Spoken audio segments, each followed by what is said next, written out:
नमस्कार मित्रांनो, आज आपण खूप एक इंटरेस्टिंग टॉपिक घेऊन आलेलो आहे आणि आपल्या चॅनलचं नाव आहे अनमोल माहिती मोलाची. आपण हा व्हिडिओ जो करतोय, हा बेसिकली ही गोष्ट क्लिअर करण्यासाठी आहे की मेन म्हणजे सोलार म्हणजे काय आहे, सोलार कशा पद्धतीने वर्क करते. आपण हा पूर्ण डिटेलमध्ये व्हिडिओ बनवणार आहे. हा बेसिकली हा सोलार विषय समजून घेण्यासाठी आहे. आपण दुसरा पार्ट जो करणार आहे हा पहिला पार्ट आहे. पहिल्या पार्टमध्ये आपण बेसिकली सोलर कशा पद्धतीने कसं करतं, सोलर बसवल्यानंतर त्याचं वर्किंग कशा पद्धतीने असते पूर्ण डिटेलमध्ये आणि सोप्या मराठी भाषेत समजून सांगण्यासाठी तुम्हाला मी हा स्लाइड शो प्रेझेंटेशन थ्रू तुम्हाला मी समजून सांगणार आहे. तर आपण जास्त वेळ न घालवता आपण लगेचच सुरू करणार आहे. पण मी तुम्हाला सर्वांना सांगू इच्छितो की आपल्या मनामध्ये खूप कन्फ्युजन असतात की सोलार म्हणजे नेमकं सर्वांना फक्त बाहेरून माहिती असतं की सोलार आहे आपलं वीज बिल कमी होतं, बस या दोन गोष्टी माहिती असतात. पण सोलार कशा पद्धतीने वर्किंग करतं, सोलार घेण्याच्या वेळेस काय काळजी आपण घेतली पाहिजे, नेमकं सोलारचं स्ट्रक्चर आपण जर समजून घेतलं, हा 3 4 5 5 ते 6 मिनिटाचा व्हिडिओ तुमच्यासाठी खूप हेल्पफुल ठरू शकतो. त्याच्यासाठी हा व्हिडिओ तुम्ही शेवटपर्यंत नक्की बघा, जेणेकरून तुम्हाला एक बेसिक नॉलेज सोलरचं येऊन जाईल. ज्यावेळेस तुम्ही सोलर घेण्यासाठी जाताय किंवा तुम्हाला ज्यावेळेस तुमच्या छतावर सोलर बसवायचं आहे, तर तुम्हाला त्या बेसिक इन्फॉर्मेशनमुळं बरंच काही गोष्टी क्लिअर असतील आणि तुम्ही घेण्याच्या वेळेस या सर्व गोष्टी तुम्ही डीलमध्ये व्यवस्थितपणे क्लोज करू शकता. तर आपण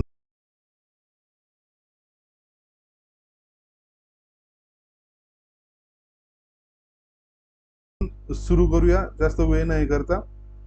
तर बेसिकली आपली जी पहिली स्लाइड आहे याच्यामध्ये तुम्हाला मी फक्त समजून सांगतोय की याच्यामध्ये व्हिडिओमध्ये असणार काय, घराच्या छतावरील सोलर सिस्टीम कसे काम करते हे बेसिकली आपण याच्यात समजून घेणार आहे. सोलर पॅनल प्रकाशातून कशा पद्धतीने वीज तयार करते, डीसी म्हणजे काय, एसी म्हणजे काय, बॅटरी, नेट मीटर, घरातल्या या सर्व उपकरणाचा काय उपयोग होतो आपण या स्लाइडमध्ये समजून घेणार आहे. जसं की तुम्हाला या स्लाइडमध्ये दिसतंय, मी एक तुम्हाला एक प्रेझेंटेशन तयार केलंय. आपला हा पहिला प्रिव्ह्यू आहे. आता आपण स्लाइडवर जाऊया.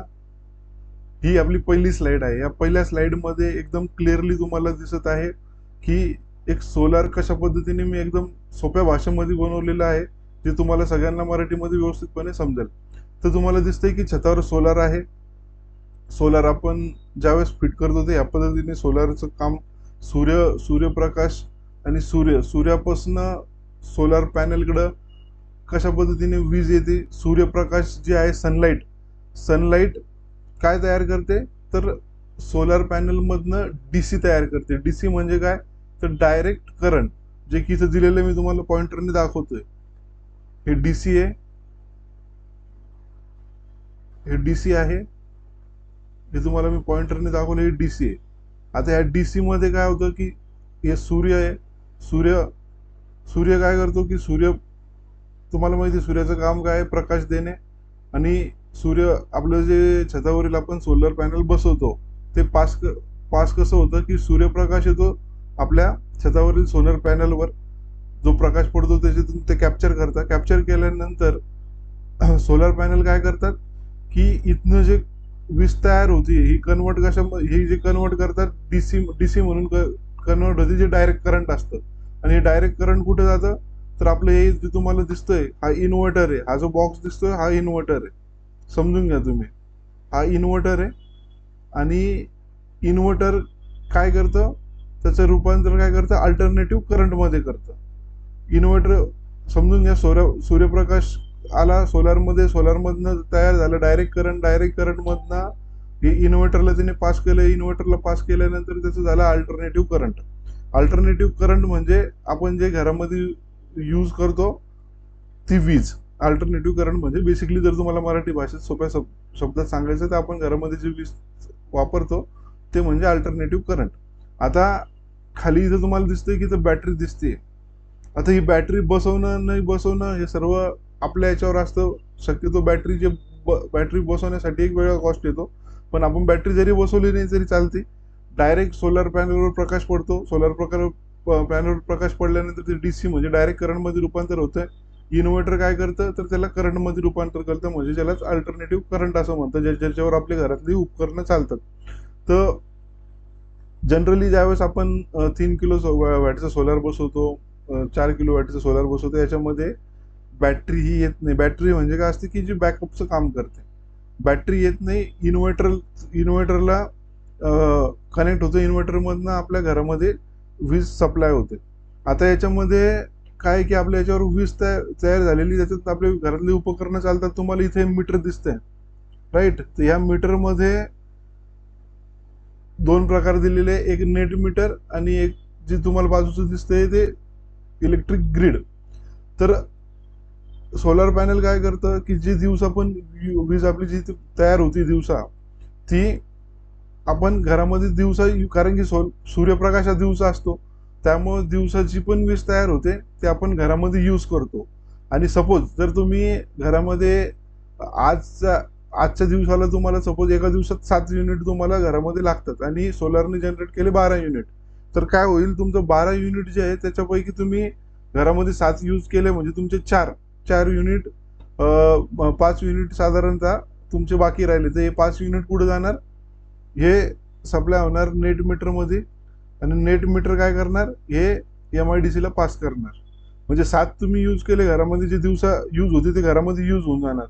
आणि संध्याकाळी ज्यावेळेस सूर्यप्रकाश संपतो त्यावेळेस महावितरणची वीज जी येते आपल्याला, ती यूज होते. मात्र जी दिवसा जी आपण वीज निर्माण होते ती आपल्या घराचे नॉर्मल यूज मध्ये ती वापरली जाते. आणि जे उरलेले युनिट्स आहे, म्हणजे जर 12 युनिट तयार केले आणि आपण 7च यूज केले, मग ते राहिलेले 5 युनिट आहे ते आपल्या महावितरणकडं सोप्या भाषेमध्ये सप्लाय होऊन जातात. कारण की नेट मीटर तिथे तुम्हाला 2 मीटर असतात. एक नेट मीटर असतं घरामध्ये, ज्यावेळेस तुम्ही सोलर बसवणार त्यावेळेस 2 मीटर असेल, एक जे नॉर्मल तुम्हाला किती युनिट तयार केलेले आज दिवसभरामध्ये सोलरने ते दाखवल, आणि दुसरं जे नेट मीटर आहे ते त्याच्या थ्रू एक्सपोर्ट होतील युनिट. असे 2 मीटर तुम्हाला तिथं दिसतील. आता पुढच्या पीपीटीवर आपण जाऊया. आता इथं तुम्हाला क्लिअर समजेल, मी जे तुम्हाला समजून सांगत होतो हे तुम्हाला इथे क्लिअर समजेल एकदम अगदी सोप्या भाषेमध्ये. आता DC आणि AC सोलर मध्ये कसं काम करते? सूर्यप्रकाश म्हणजे काय आलं, डायरेक्ट करंट, जे मी तुम्हाला आता थोड्या वेळ पहिले समजून सांगितलं की काय तयार करते. तर सूर्यप्रकाश जो येतो तो आपल्या पॅनलवर येतो, पॅनलवर DC म्हणजे डायरेक्ट करंट तयार होते. ते ACच्या स्वरूपात कोण कन्वर्ट करतं? तर इन्व्हर्टर कन्वर्ट करतं, हे जिथं दिलेलं आहे. आता वीज साठवणूक, जर तुम्हाला ज्यावेळेस लाईट जाते आणि बॅकअप पाहिजे असेल, काय होतं साधारणतः कधी लाईट गेली तर आपण असं वाटतं की सोलार बसवलेलं म्हणजे आपल्याकडे लाईट राहील, तर अगदी चुकीचं आहे. सोलार लावलं म्हणजे लाईट राहील असं नाही. तुम्ही जर सोलार सोबत जर तुम्ही बॅटरी पण परचेस केली, तर ज्यावेळेस लाईट जाते त्यावेळेस ही बॅटरी मधली ही वीज तयार जी झालेली आहे ती बॅटरीमध्ये साठवलेली असते, आणि त्याच्या थ्रू तुमचा घरातले लाईट वगैरे इथं चालू शकतात. तुम्ही डिपेंड करतं की बॅटरी तुम्ही किती बॅकअपची बसवत आहे त्याच्यावरती. आणि AC, जसं मी तुम्हाला पहिल्या स्लाइडमध्ये ऑलरेडी सांगितलं, AC काय करतं की अल्टरनेटिव्ह करंट आहे त्याच्यातली तुमचा घरातला जो वापर होतोय तो तुमच्याकडे पास करते. वीज घरातील उपकरणं जसे की पंखा, लाईट, वीज, टीव्ही जे पण तुम्ही वापरताय, हे AC अल्टरनेटिव्ह करंट जे आहे त्याच्या थ्रू तुमच्या हे घरातल्या सगळ्या गोष्टी चालतात. तर लॉंग फॉर्म जर कधीतरी बघितलं, DC म्हणजे काय डायरेक्ट करंट, AC म्हणजे काय अल्टरनेटिव्ह करंट. हे तुम्हाला सर्व जाणून घेणं का गरजेचं, एवढं डिटेलमध्ये काय समजून सांगतोय, कारण की या गोष्टी बिलकुलच माहिती नसतात. फक्त सोलार बसवायचंय एवढंच आपल्या डोक्यात असतं, याच्या पलीकडे दुसरं काहीच डोक्यात नसतं. आता आपण जाऊया पुढच्या स्लाइडवर. तर इन्व्हर्टर आणि बॅटरी, सोलार पॅनलकडून येणारी DC वीज DC AC मध्ये बदलते, जे की तुम्हाला ऑलरेडी सांगितलं, जे की घरामध्ये लोड देण्यासाठी पुरवली जाते. आणि बॅटरी काय असतं की आपण जी पण DC वीज साठवतोय रात्री किंवा वीज गेल्यावर बॅकअप म्हणून आपल्याला बॅटरी असेल तर वापर होईल. आता याच्यामध्ये हायब्रिड, ऑफ ग्रिड प्रणाली अशा 2 वेगवेगळ्या प्रकारच्या प्रणाली आहेत, ते मी तुम्हाला पुढे समजून सांगतो. नाही, पुढच्या स्लाइडवर जाऊ आपण. दिवसा आणि रात्री सोलार कसे काम करते? तर दिवसा जर तुम्ही बघितलं तर सूर्यप्रकाश पडल्यानंतर सोलर पॅनलचे वीज तयार करते, आणि जे आपण प्रोसेस सांगितलेली की DC AC मध्ये कन्व्हर्टर करते. घरातले उपकरण चालतात, जास्त वीज असेल तर बॅटरी साठवली जाते किंवा ग्रीडकडे जाते. ग्रीडकडे जाते म्हणजे कुठे जाते? महावितरणकडे जाते. रात्री काय करते? रात्री इंटरेस्टिंग पार्ट हाच या व्हिडिओचा. रात्री काय होतं की रात्री कुठल्याही प्रकारचं सूर्याचा जो प्रकाश आहे, आपले जे सौर पॅनल आहे, हे कुठल्याही उपयोगात नसतं, कारण की तसं सूर्यप्रकाश संपतं तसं हे कार्य करणं बंद करून टाकतं. सूर्यप्रकाश नसल्याने पॅनलची वीज तयार होत नाही. बॅटरी असेल तर बॅकअप असते, त्यावेळेस आपण यूज करू शकतो जर लाईट गेलेली असेल तर. बॅटरी नसेल तर ऑन ग्रीड प्रणालीमध्ये वीज ग्रीडमधून येते. ग्रीडमधून म्हणजे कुठून? महावितरणकडून येते. लोड जास्त असेल तर बॅकअप वेळ कमी होतो. म्हणजे जर लोड जर खूप असेल तर आपला बॅटरीचा बॅकअप पण याच्यामध्ये कमी होऊ शकतो. म्हणजे लवकर बॅटरी संपू शकते. जर आपण फक्त बॅटरीवर यूज करायचं आपल्याला, जर कधी महावितरणची घ्यायचीच नाहीये तर फक्त बॅटरीवरच चालवायची आपल्याला, तर बॅटरीवर जर फक्त चालवायचे असेल तर ते काय होतं की ऑन ग्रीड ऑफ ग्रीड हे सगळे प्रकार आहे याच्यामध्ये. हे तुम्हाला मी डिटेलमध्ये पुढच्या स्लाइडमध्ये समजून सांगतो. आता ऑन ग्रीड काय, ऑफ ग्रीड काय आणि हायब्रिड काय हे तुम्ही थोडं समजून घ्या. ऑन ग्रीड म्हणजे काय? ग्रीड शो जोडलेली साधारण बॅटरी नसते. वीज बिलामध्ये बचत करण्याचा लोकप्रिय पर्याय. म्हणजे याच्यामध्ये काय असतं की ऑन ग्रीड मध्ये आपल्याला बॅटरी येत नाही. आपल्याला ज्यावेळेस रात्री लागते महावितरणकडनं आपण वीज घेतो, दिवसाची वीज तयार होतीये ती आपली ऑलरेडीच यूज होते. दिवसा जी पण आपण वीज वापरतो त्याच्यामध्ये ती वापर होऊन जातो. याच्यात बॅटरी बसवायची गरज नाही, बॅटरीचा खर्च करण्याची गरज नाहीये. त्याच्यामध्ये तुम्हाला अननेसेसरी 15, 20,000, 25,000 जे पण बॅटरीचा कॉस्ट आहे तो तुमचा वाचतो. ऑन ग्रीड मध्ये तुम्हाला बॅटरीची गरज नसते, फक्त इन्व्हर्टर येतं आणि ते तुम्हाला दिवसाची वीज तयार होती ती तुमचे घरचे उपकरण त्याच्यावर चालून जातात. पण रात्री महावितरणकडनं ते वीज घेते. ऑफ ग्रीड मध्ये काय असतं? ग्रीड नसलेल्या ठिकाणी उपयुक्त. म्हणजे कसं आहे की जिथं पण महावितरणचा सप्लाय नाहीये, जिथं बिलकुलच कुठंच, आणखीन बरेचसे असे गाव आहे, खेडेगाव आहे जिथं आणखीन वीज पोहोचलेली नाहीये, तर इथं ऑफ ग्रीड सोलार जे आहे ना सर्वात महत्वाचं इथं काम करू शकतं. किंवा एखाद्याचा कुठला बिझनेस आहे, काय आहे, त्याला महावितरणची वीज नकोय, तर ते ऑफ ग्रीड मध्ये काय होतं की बॅटरीच्या बॅकअपवरच पूर्ण चालतं. म्हणजे दिवसा तुमचं जे चालेल ते सूर्यप्रकाशावर, रात्री जे चालेल ते बॅटरीच्या बॅकअपवर चालेल. आणि हायब्रिड मॉडेल काय? Solar plus grid plus battery. म्हणजे सोलार पण आहे तुमच्याकडं, म्हणजे सोलार तर ऑलरेडी असणारच, ग्रीड पण आहे म्हणजे महावितरणचं पण तुमच्याकडे सप्लाय आहे, आणि बॅटरीचं बॅकअप पण आहे. हे हायब्रिड मॉडेल येतं. तर तुम्ही ज्यावेळेस घेताय त्यावेळेस तुम्ही एक गोष्ट लक्षात घ्या की तुम्हाला कुठलं घ्यायचं. ऑन ग्रीड शक्यतो आपल्या सिटीमध्ये काय होतं, जिथं पण शहरी भाग आहे तिथं शक्यतो लाईट जात नाही. खूप क्वचित पावसाळ्याच्या वेळेस वगैरे लाईट जाते. तर मला माझ्या हिशोबाने आपल्यासाठी बेस्ट कुठलं आहे? On grid. तिथं बॅटरी तुम्हाला खर्च करण्याची गरज नाही आहे. आणि जिथं थोडं लाईट जाण्याची समस्या आहे त्यांनी हायब्रिड मॉडेल सोबत केलेलं पाहिजे. आणि ऑफ ग्रीड तर तुम्हाला सांगितलं की कम्प्लीट सूर्यप्रकाशावरच डिपेंड असतं.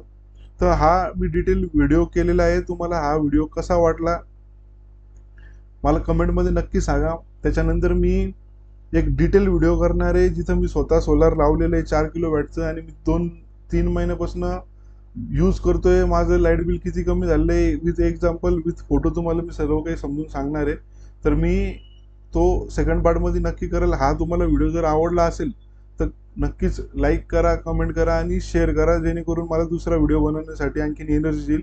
तर कृपया सगळ्यांना विनंती आहे की ह्या गोष्टी खूप महत्त्वाच्या आहेत जाणून घेणं. त्याच्यानंतर आपण कुठलंही सोलार घेतोय तर आपल्याला ह्या गोष्टी खूप सोप्या पद्धतीने जाऊ शकतात समजल्या. ठीक आहे. तर मी आता व्हिडिओ एंड करतोय. माहिती समजली असेल तर नक्की कमेंटमध्ये मला सांगा. धन्यवाद. वीडियोस बनाने हैं फिल्मोरा है ना।